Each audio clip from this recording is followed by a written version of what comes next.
Welcome to a special election edition of Michigan Spark. We are with John James Jr., Michigan Republican candidate for U.S. Senate. Mr. James is the first African-American Republican to run for a statewide election in Michigan in 4 decades. Today, we will get a chance to hear and understand Mr. James' view and his inspiration to run for office. Welcome, John. Thank you for being with us today. Thank you for having me. First, can you please take a few minutes to introduce yourself, since some of our audience are not familiar with your background? Sure. My name is John James. I am a resident and born and raised in the state of Michigan. And I had the opportunity to leave home, go to West Point, graduate in 2004, become a Ranger qualified Apache pilot, and fly 750 hours combat in Operation Rocky Freedom. I came back home to serve in my community, much for the same reason that I went to go serve my country, because I believe that those of us who are blessed have an obligation, not an option, to continue our service. My family raised me to believe in faith and family, God and country, and service before self. I was taught the importance of education, work ethic, and strong family ties.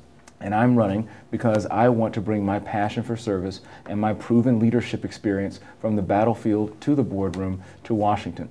When I came back home, I joined the family business, which is a Tier 1 automotive supplier, and we export all over the world. One of our best trading partners is actually 3 plants in China.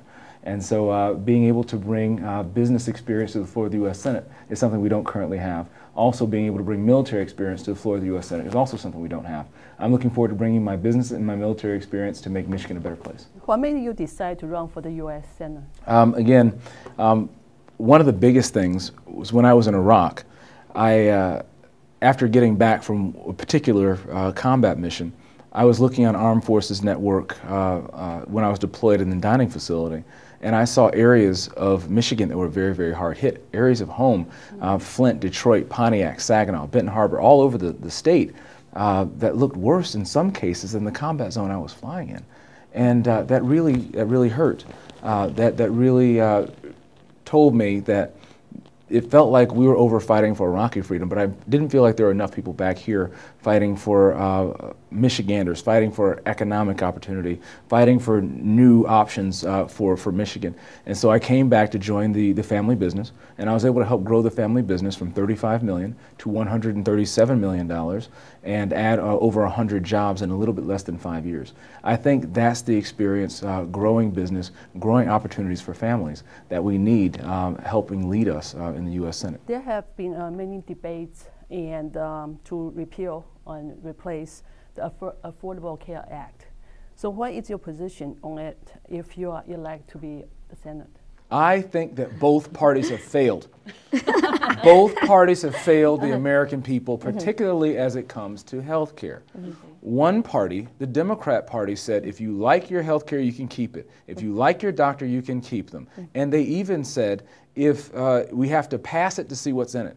And then from 2014 to 2017, our health care premiums increased 90% across the country. But then you have the Republican Party that said repeal and replace, and they didn't have a plan. Both parties have failed. I believe that we need to work together to get a plan for all people.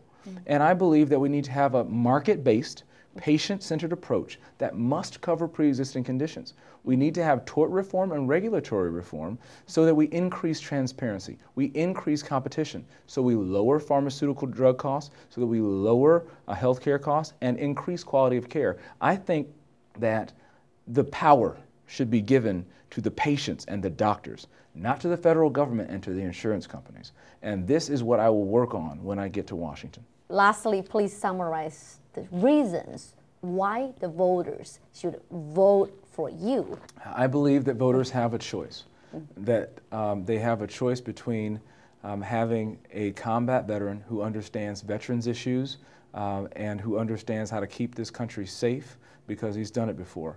You have a choice to have somebody who understands how to create economic opportunity, but also understands how to create pipelines of prosperity into our forgotten farms in our neglected neighborhoods, someone who's achieved results in the toughest of situations, from the battlefield to the boardroom, somebody who understands how to do things and bring people together.